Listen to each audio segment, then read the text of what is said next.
Welcome. Can you hear us? Is it clear? Yeah. Welcome to this panel today on the short story. We have with us Aruna, Amita, and Ameena. So we were just joking, saying 3 A's. It's going to be tough to question each one who comes first. We will see who comes first. Sorry for the delay. We're starting a little late, but we'll wrap up in time, not to worry.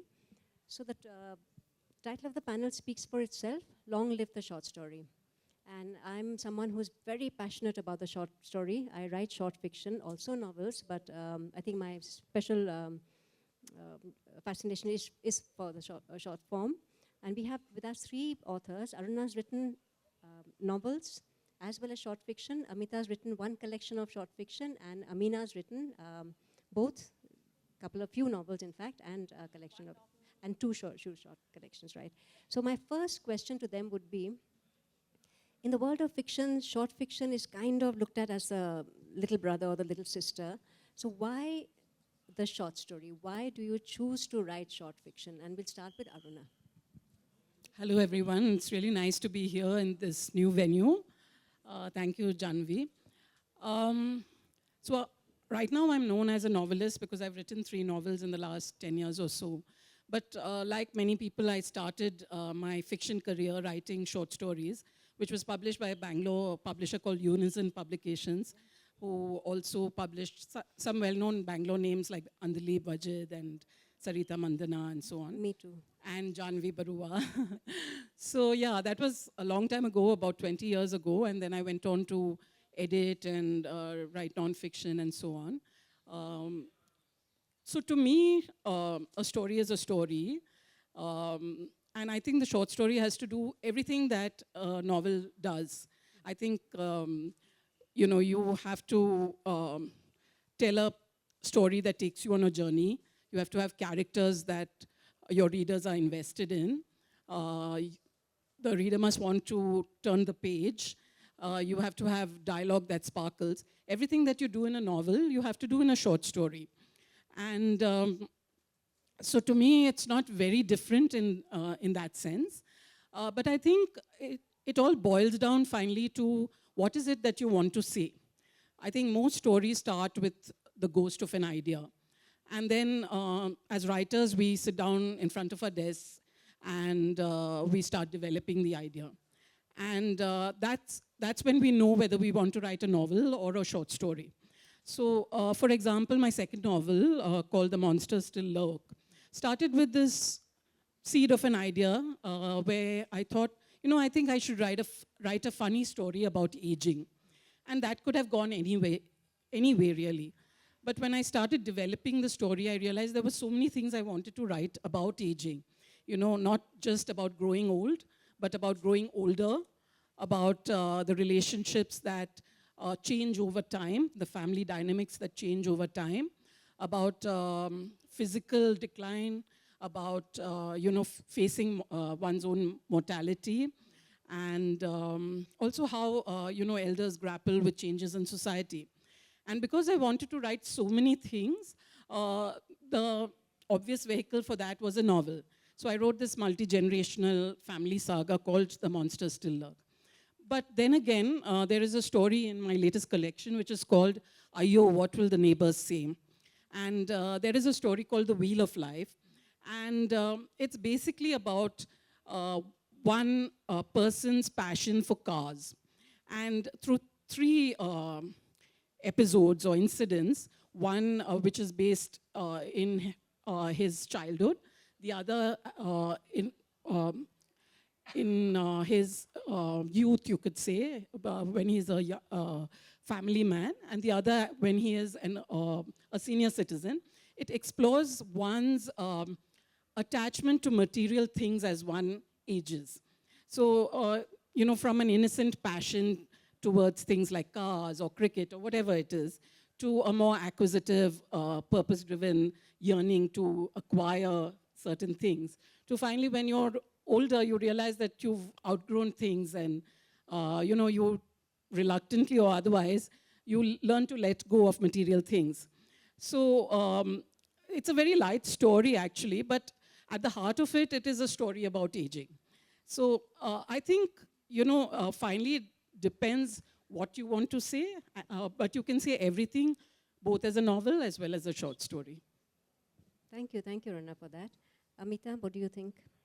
Why So the I short think story? of myself as a failed novelist. I spent my teens and my 20s and my early 30s working on one novel after the other. And I think the reason that happened is because if I only had one work in progress at a moment of time, I would just pour whatever was passing through my head into that one work, and then it became really messy and chaotic, and I would just, the first chapter would end up being 300 plus pages, something crazy like that. And so I really began to yearn to finish things and send them out and see them published. And so about 4 or 5 years back, I decided to try writing short stories, and I also began reading more short fiction. Until then, I had read mostly novels. And so then I got a real boost in self-esteem from finishing things and sending them out and seeing them published. And then I also began to love the form for itself. I've always struggled to be succinct, and I think the short form has really forced me to try to get to the heart of what I say, to go, so I prefer depth in whatever I read and I write. So I give myself the permission to write a very long first draft, maybe second draft, but then, this is still a work in progress for me to try and maybe compact and to get depth as well as brevity. So for me, the short form has been very salutary in that sense. It sort of forces me to try to be succinct. Apart from that, I also enjoy the fact that you can explore a variety of characters and settings and styles and themes without having to commit to a whole novel. So for instance, in my collection, I've got, most of the stories are sort of narrative in style, but I've got one story which is in a stream of, semi-stream of consciousness style, The City, or 1CR. I've given it different names at different points of time, and that seems to resonate the most with readers, even though I did not have any plot, and I wrote it at one go, which is not typical for me. I tend to do a lot of revising and redrafting and ideating, going back to the drawing board. So I really enjoy the freedom that the short form gives you to try something, one set of characters, one setting, see if it works. And then it's also helped me to reapproach the novel form. My observation has been that the short form tends to be more plot-driven than some novels are. So many novels, including prize-winning ones, they tend to sort of deliberately use plot or to consider relegate plot to a secondary function, and the main focus, especially for literary fiction, might be things like character and setting and theme.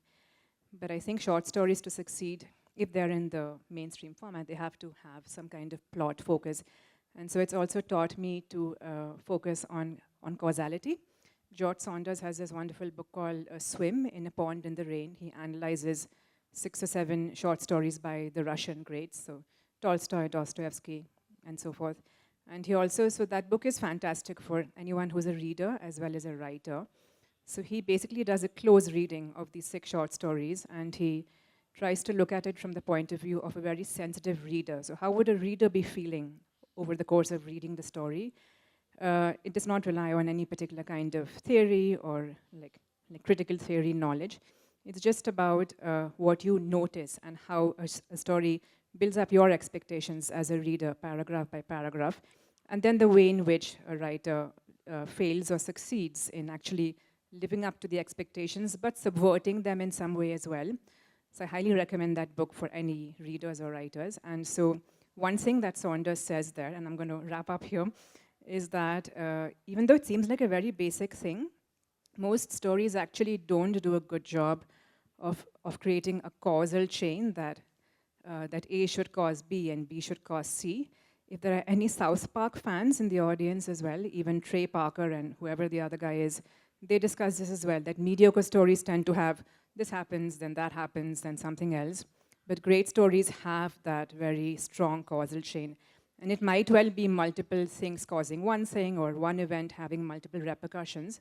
But building that causal chain in whatever medium you think about it, whether it's film or television series or books, the books that I remember the most, or the films that I remember the most, they tend to have mastered this basic but still very elusive for me as well, the art of creating. And that's like a very mechanical thing, that you want to have that causal chain, but It shouldn't be too obvious, predictable, whatever. So for me, that's very much an ongoing process of mastering that causal chain. But the short form has given me the grounds to try to learn that. Thank you so much, Amita. So it looks like Aruna was saying that she writes what the occasion demands. You know what she's trying to say. If it's a novel, if it demands a novel, it becomes a novel. If it demands a short story, it becomes a short story. And Amita is saying that she came to it almost as a default, after she sort of didn't enjoy the process of novel writing, and she came to short story writing. But then she grew to love the form for itself. Ameena, what about you? I'm one of those who just loves the short form for itself. I think I'm just born short story lover. When I read through my childhood, through my college, through my training, I'm a doctor.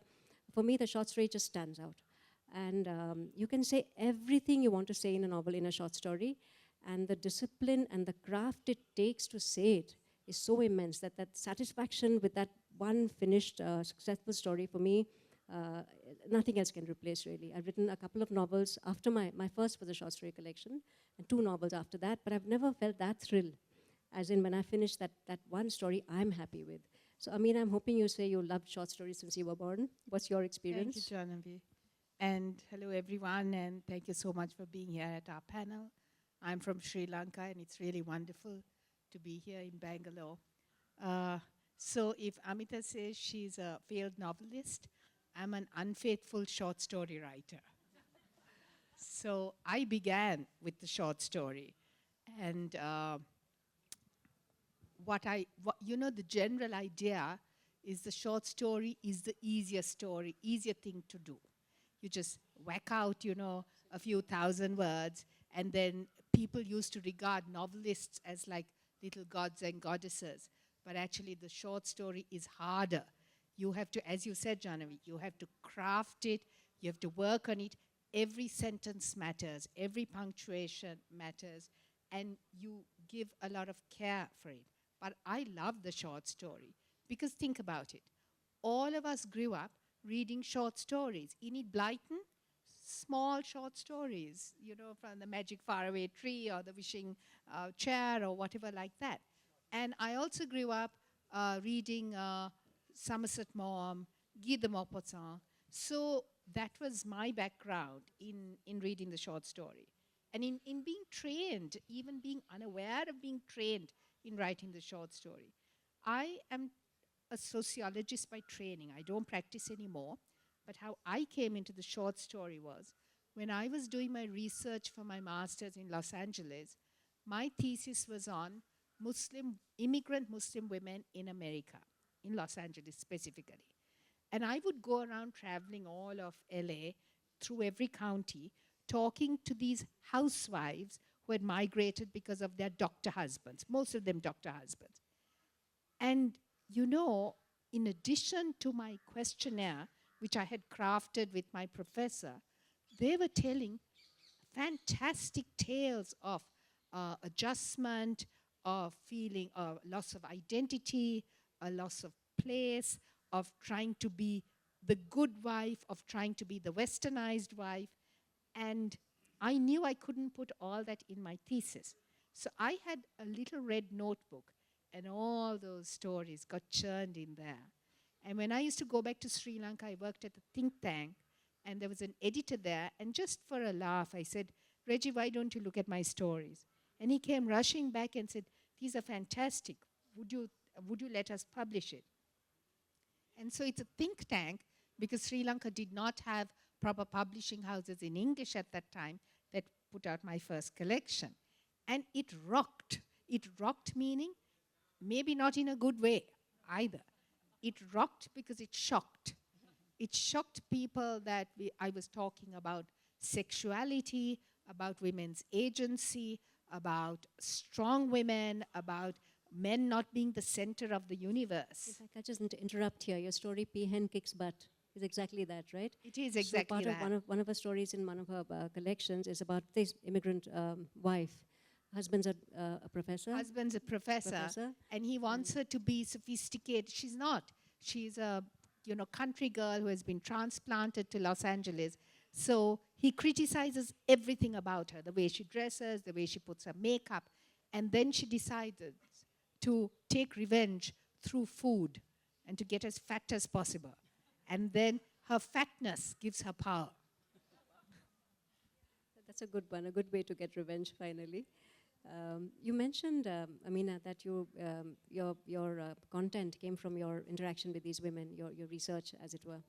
And that's the next question I wanted to ask you, actually, all of you, is that where does the content, where does the material for your short fiction come from?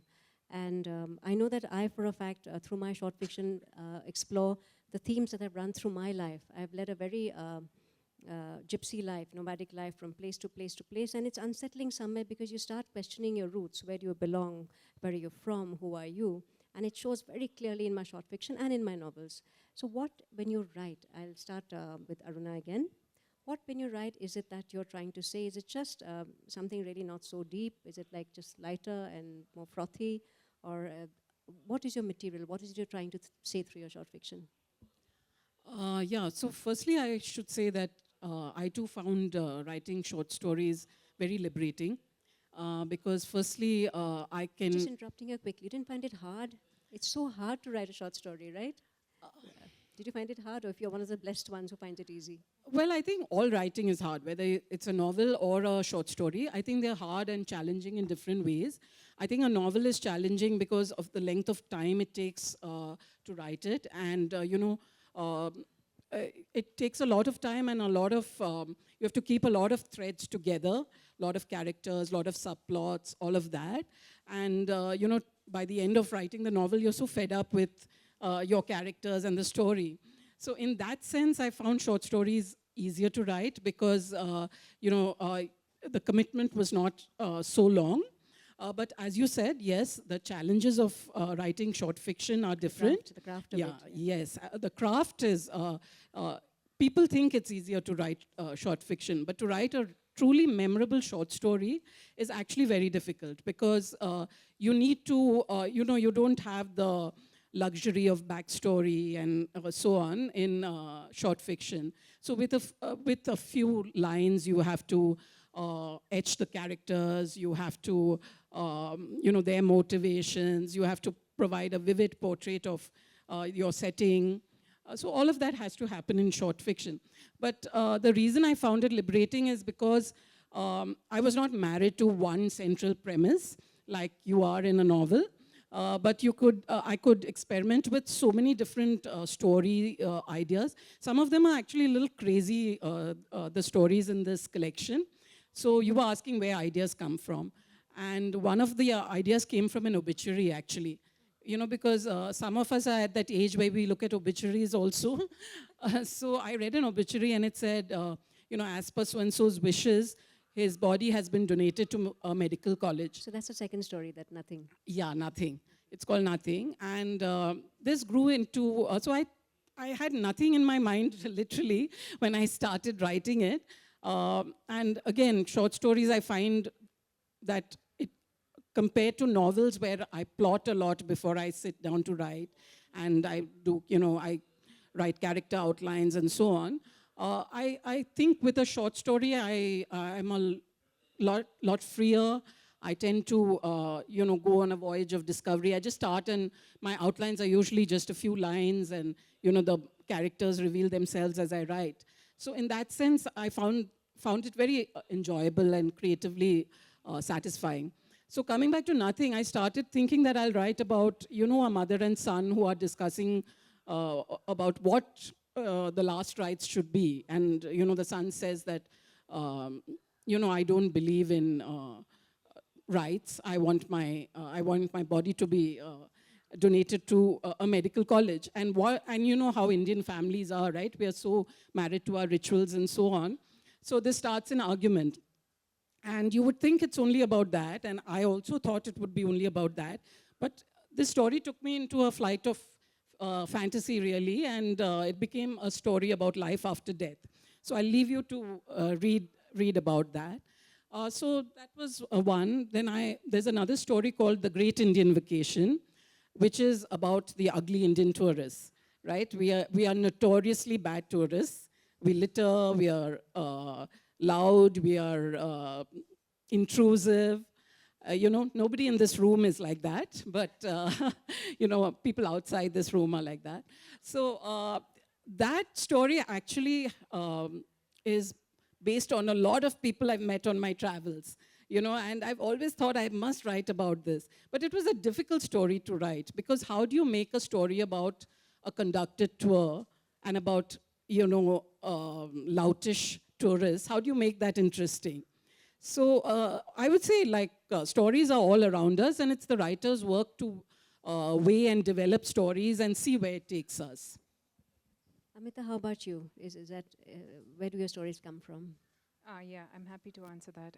But I just wanted to say, I agree with you. I think you would have all heard that line that, I'm sorry that this is so long. If I had more time, then I would have made it shorter. So I totally agree that the short form can be more challenging. I think my ideas come from, mostly from real life. I mean, I might be inspired by what I read in terms of style, but it's mostly, people around me and the stories they tell me, or my experiences. I don't really know where my ideas come from, and I think that's probably true for every writer. But maybe I can talk a little bit about my process of writing. So I've not actually read Stephen King, but I've heard a couple of his lectures, and one thing he said that influenced me is that, so when I was younger, I would just write down an idea. The moment it came to me, I had this Word doc called Storyline. I would just write. The moment some half-baked, half thing came to my head, I would write that down. And most of those ideas were really terrible. They should never have become stories. And what Stephen King said is that something like a notebook is the life support system for terrible ideas. So these days, I don't write down an idea the moment it comes to my head. Instead, I will just let it be in my head. And most ideas will just drift in and out of your head. It's just a half-baked thought, and it'll go out of your head. But if an idea hangs around my head for a long while, for years sometimes, then I sort of know that there's something there that has survived change in circumstances and so forth. And then I'll write it down, and then I will sort of sit with it, walk around with it, and then I will maybe do a first draft. But one thing I want to, one very simple tip, but very hard to follow tip that I want to share with any aspiring writers in the room is time is really of the essence.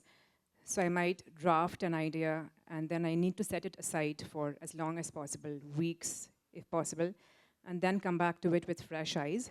We can never read our own work with totally objective eyes, but the more time you let pass, the closer to objective you can get. And then, of course, you have critique partners, other writers who read your drafts. So I'll write maybe a basic outline, leave it, work on something else, come back after a few weeks. Like ideally. In reality, what often happens is I get excited and I think, oh, this is the best story anyone's ever written. Let's send it out to magazines right away. And then I reread it myself after 5, 10 rejections, and I'm like, oh my crap, like, oh my God, this needed more work. So the one tip I think I would share, or the one thing that works best for my own process, is to just wait between every stage. Wait between getting the idea and writing it. Wait between the first draft and the first revision.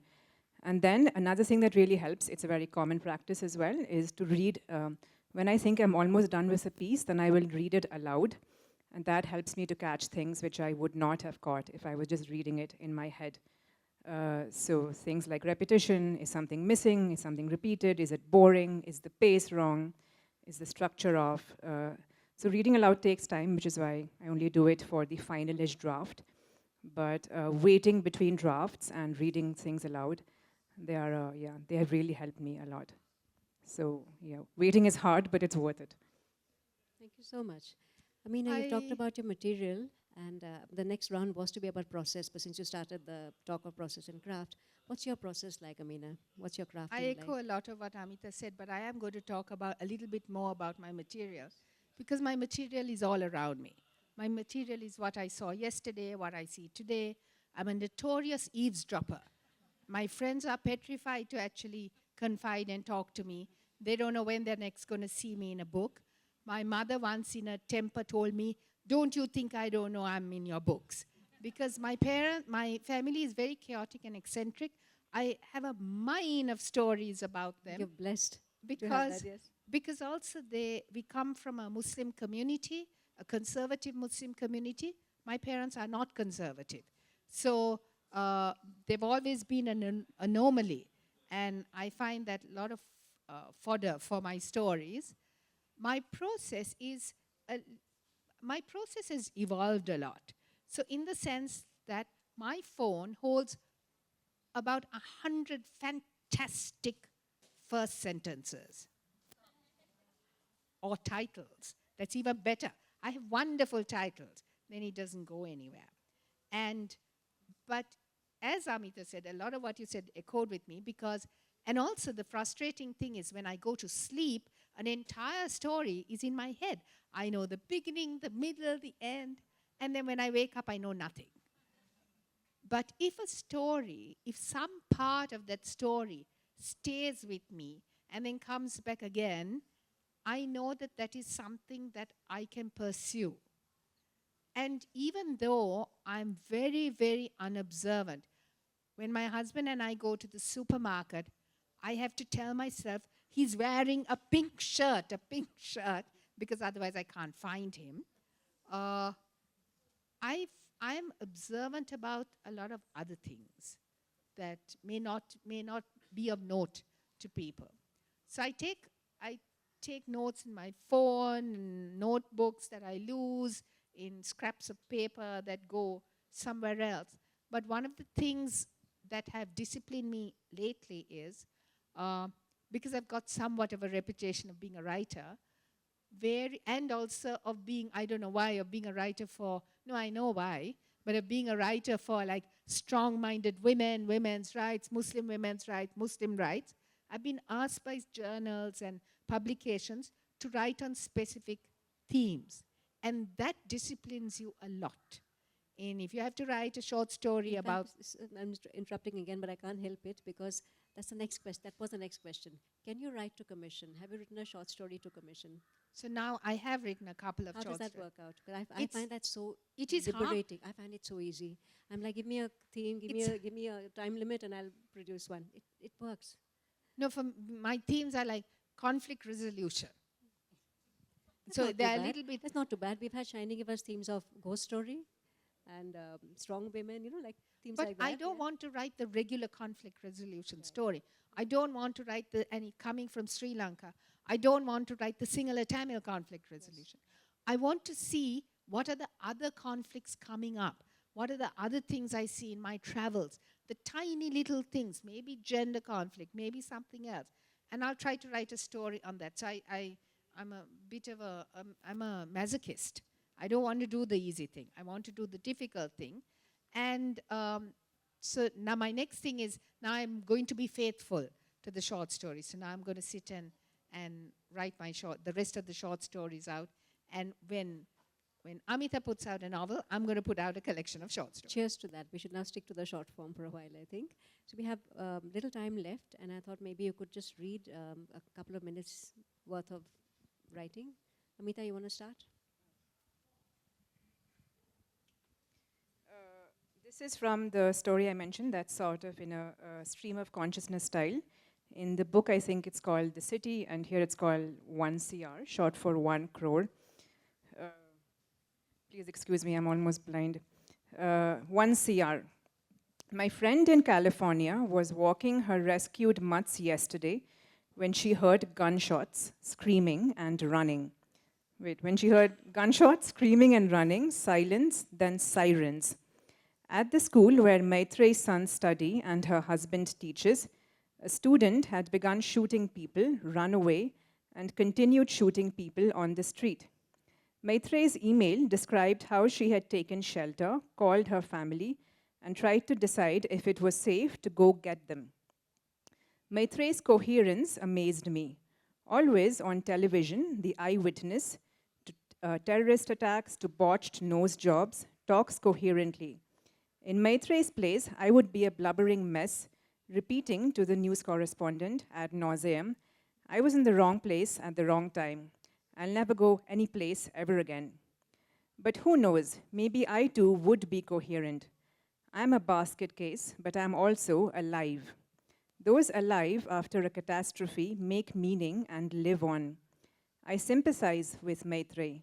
And I wonder how anyone can live in that crazy country where every day someone picks off a baker's dozen of strangers.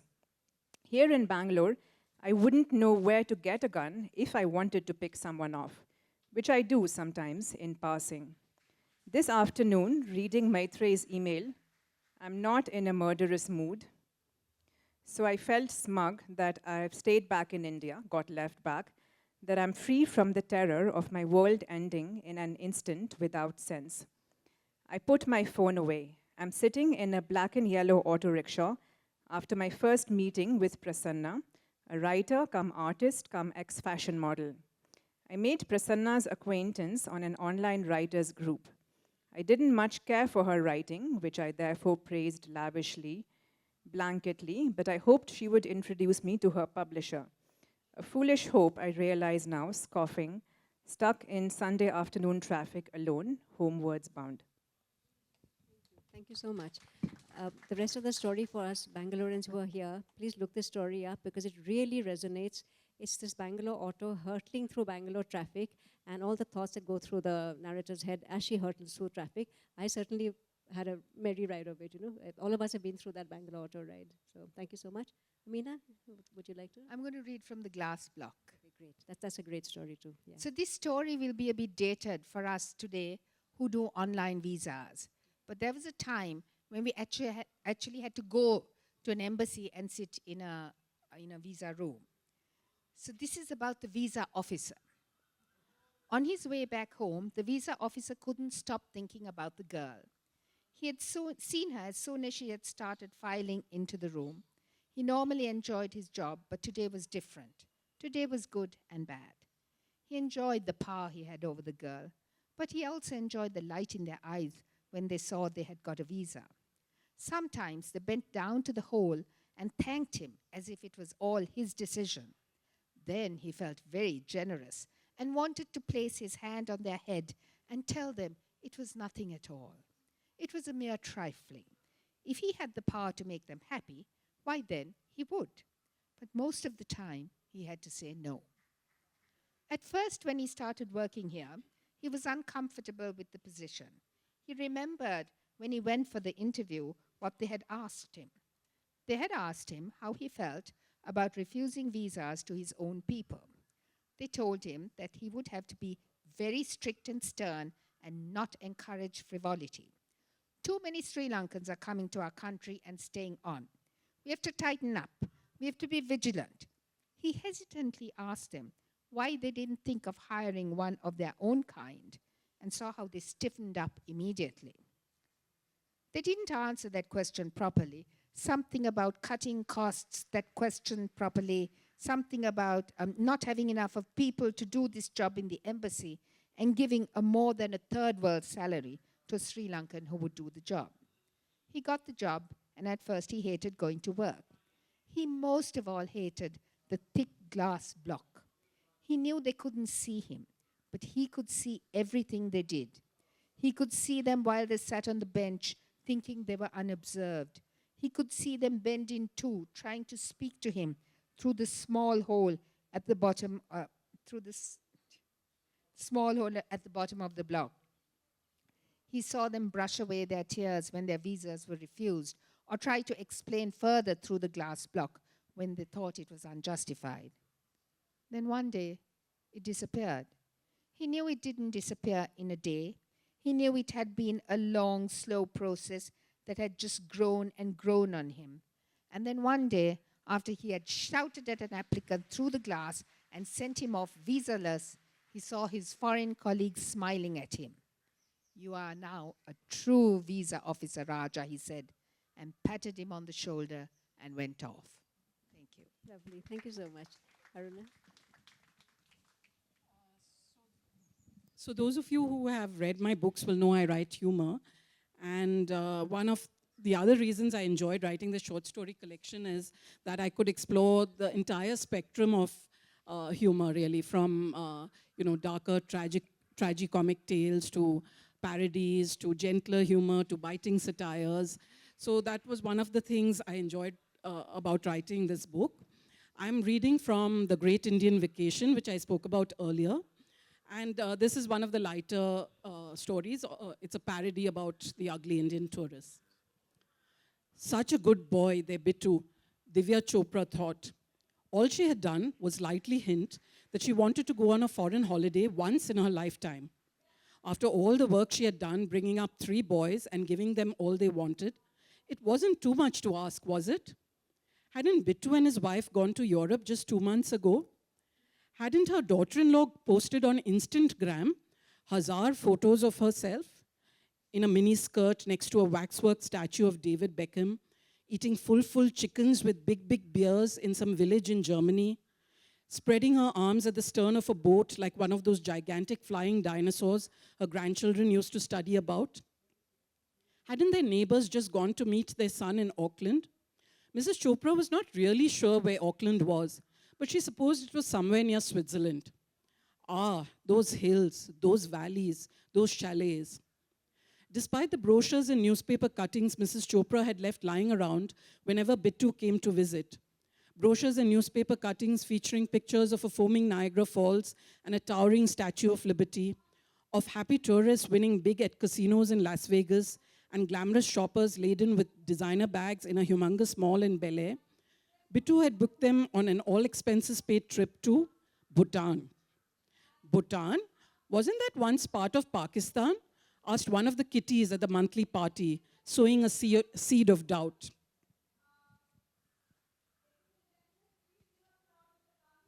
There had been a war there once, Mrs. Chopra remembered, and Bharat Mata had won. Why did Bittu book us on a trip to Pakistan, Suraj? Mrs. Chopra asked Mr. Chopra. No, Janu, said Mr. Chopra. You are thinking of Bangladesh. Bhutan is happiest kingdom in the world, don't you know? Very beautiful. Mountains and valleys like Switzerland of Asia. Oh, said Mrs. Chopra, impressed. If it was like Switzerland, it must be beautiful and expensive. Bittu could not come, he said. Work and more work. Very busy he is, Mrs. Chopra told the kitties. Business is booming. Don't worry, Mummy ji, said Bittu. Everything is arranged. In 5 days, you will see full Bhutan, head to toe. Guide wide, all Indian meals, bus. Only shopping you will have to spend. Such a good boy, that Bittu, thought Mrs. Chopra, as she packed her thermal underwear, her Haldiram's mixture, her bottle of homemade ghee, and the best embroidered saris she owned, the ones that had been all the rage when Sharmila Tagore wore a bikini and all the Kapoor brothers were still slim. On that lovely note, thank you so much, Aruna. Thank you, Amita. Thank you, Ameena, for this wonderful panel. We've actually run out of time. We have time for 3 short questions, 1 for each panel. Oh, 1 question only. 1 question. So that's really tough. Can't we make it 2 at least? 2, compromise 2. So think hard and 2 good questions. Only questions, no opinions. I've had a recommendation here. Any questions?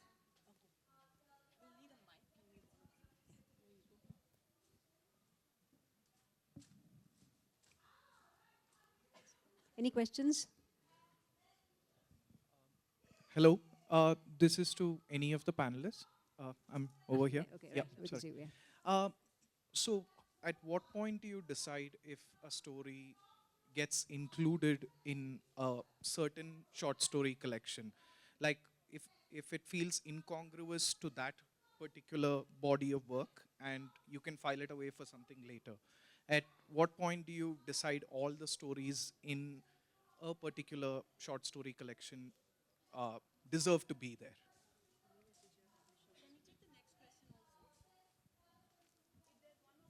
Is there any other question, or should we, somebody else? Don't see any. We can start answering this. Oh, there's one more here. Yeah. It's related to the earlier question, which is basically to say that a short story collection in a book, should it have a theme that has to be there, or should it be independent? And like Amita said, it could be like crossing themes and characters and settings depending on what's coming to the author's mind. Well, I'll answer her question. So I think a lot of publishers actually like it if there is a theme or a connection. But as a writer, I don't feel there needs to be a theme really for a collection. However, having said that, I do have some connections in my short stories, and that is that the characters, some of the characters recur.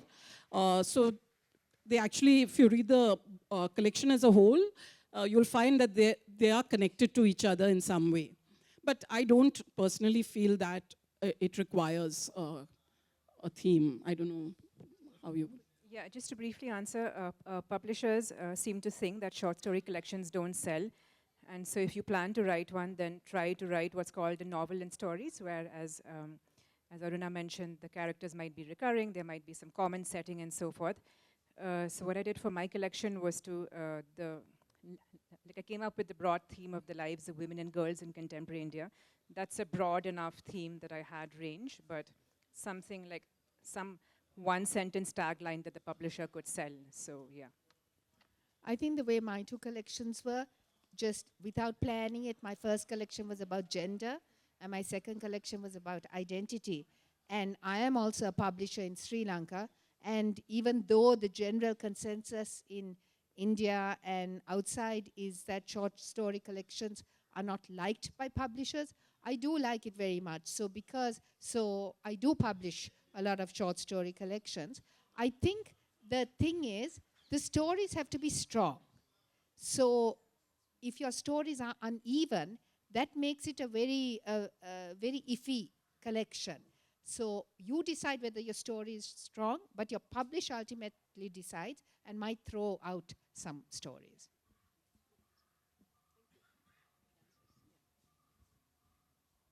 Thank you for those questions, and we can go on and on about the short story, especially if you get short story writers involved. We can talk for hours about it. Too short a time today, but thank you for being here. Hope you've enjoyed it. And read more, read short fiction.